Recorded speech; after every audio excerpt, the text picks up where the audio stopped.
তো আল্লাহ রাব্বুল আলামিন বলেন, দুনিয়ার পার্থিব জীবনের জন্য তোমার জীবন যৌবন, তোমার ইন্টেনশন, তোমার অ্যাটেনশন, তোমার মনোযোগ, তোমার সবকিছু, তোমার মেধার শ্রম।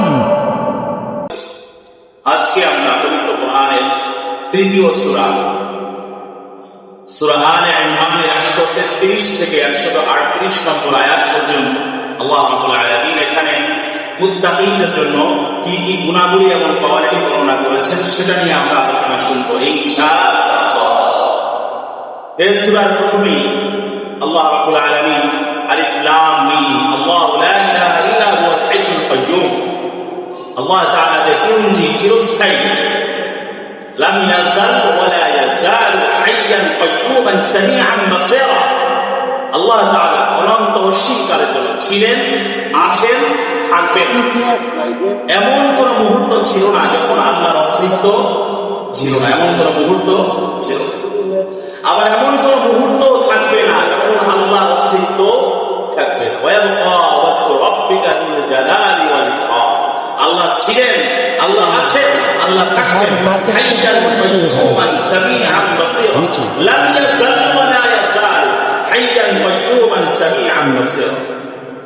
আল্লাহ ছিলেন, আল্লাহ আছেন, আল্লাহ থাকবেন। কিন্তু আমরা যারা বান্দা, আমরা একসময় ছিলাম না, এখন আছি, আবার সামনে থাকবো না। কিন্তু আমাদের এই থাকবো না ভিতর দিয়ে আমাদের অনিঃশেষ বুঝায় না, বরং অনন্ত অস্বীকারের জন্য অনন্ত মহাকাশে যাত্রাময় অসীম মহাকালের অন্তে। তার মানে আমরা যখন একজন মানুষ মারা যায়, অমুকে ইন্তেকাল করেছেন, ইন্না লিল্লাহি ওয়া ইন্না ইলাইহি রাজিউন বলে আমরা ডিক্লেয়ার করি। ইন্তেকাল শব্দের অর্থ, ইন্তেকাল শব্দের মিনিংটাই হচ্ছে এক জায়গা থেকে আর এক জায়গায় স্থানান্তরিত হওয়া। আমরা দুনিয়ার এই ভবনে জগতে ছিলাম, এখান থেকে আমরা আখিরাতের জগতে স্থানান্তরিত হলাম। ইন্তেকাল শব্দের অর্থই হচ্ছে এটা,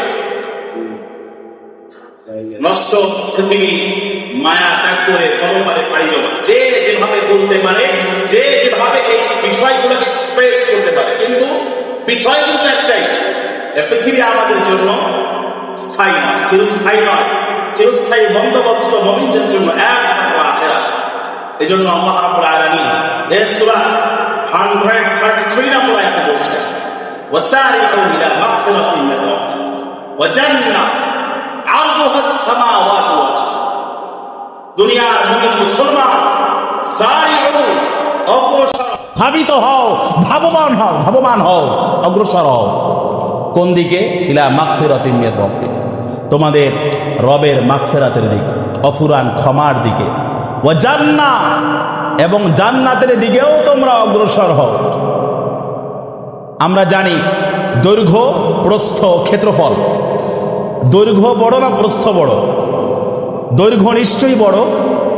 প্রস্থ হচ্ছে আপনার এভাবে যতটুকু হয়, দৈর্ঘ্য হচ্ছে লম্বায় যতটা বড় হতে পারে। কিন্তু আল্লাহ এখানে দৈর্ঘ্য নিয়ে আলোচনা করেন নাই। ওই জান্নাতের দৈর্ঘ্য কতটা প্রলম্বিত, দীর্ঘায়িত, সুবিস্তৃত, এটা নিয়ে আল্লাহ এখানে আলোকপাত করেন। আল্লাহ বলেছেন ওই জান্নাতের দিকে, ওই ক্ষমার দিকে, ওই জান্নাতের দিকে তোমরা অগ্রসর হও।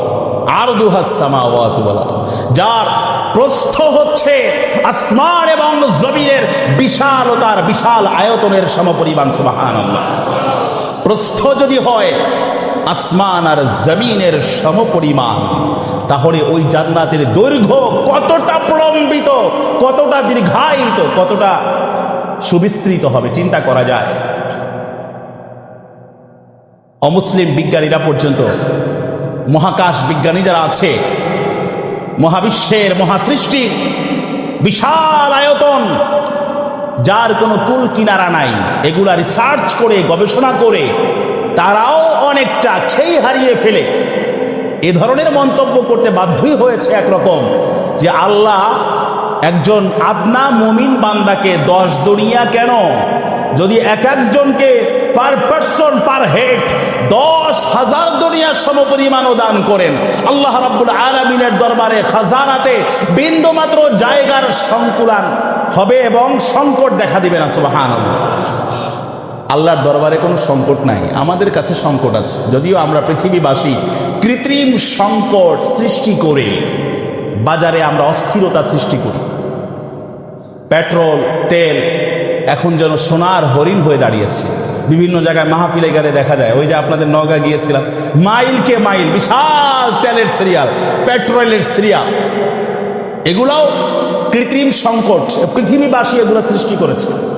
আল্লাহ তো অনেক সম্পদ দিয়ে, প্রাচুর্য দিয়ে পৃথিবীবাসীর রিজিক জীবিকা সরবরাহ করবার জন্যে, পৃথিবীবাসীর জন্য যা কিছু দরকার, রিজিক আর জীবিকা বলতে যা বোঝায় সবই আল্লাহ পর্যাপ্ত পরিমাণে দিয়েছে, বরং বেশি পরিমাণে দিয়েছেন। কিন্তু আমরা পৃথিবীর মানুষ যার যার স্বার্থে, বৈশ্বিক স্বার্থে, রাজনৈতিক স্বার্থে, জাতীয় স্বার্থে, আঞ্চলিক স্বার্থে আধিপত্য বিস্তার করবার জন্যে আমরা কৃত্রিম সংকট সৃষ্টি করে পৃথিবীবাসীর নাভিশ্বাস করে তুলি।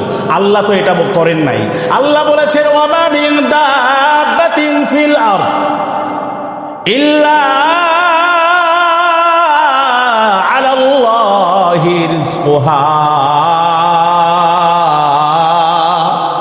ওয়া ইয়ালামু মুস্তাকাররাহা ওয়া মুস্তাওদাআহা কুল্লুম ফি কিতাবিম মুবিন।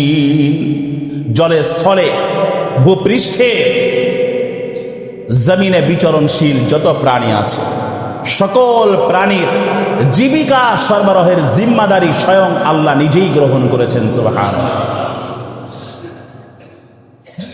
তো আল্লাহ রাব্বুল আলামিন বলেন, দুনিয়ার পার্থিব জীবনের জন্য তোমার জীবন যৌবন, তোমার ইন্টেনশন, তোমার অ্যাটেনশন, তোমার মনোযোগ, তোমার সব কিছু, তোমার মেধার শ্রম পণ্ড করে দিও না, বরং ওই জান্নাতের দিকে তোমরা অগ্রসর হও, ওই মহা ক্ষমা প্রাপ্তির দিকে তোমরা ধাবিত হও, ওই জান্নাতের দিকে তোমরা অগ্রসর হও, যার প্রস্থ হচ্ছে আসমান এবং জমিনের বিশাল আয়তনের সমপরিমাণ। সুবহানাল্লাহ। প্রস্থ যদি হয় ওই জান্নাতের আসমান আর জমিনের আয়তনের সমপরিমাণ, তাহলে দৈর্ঘ্য কি পরিমাণ হবে?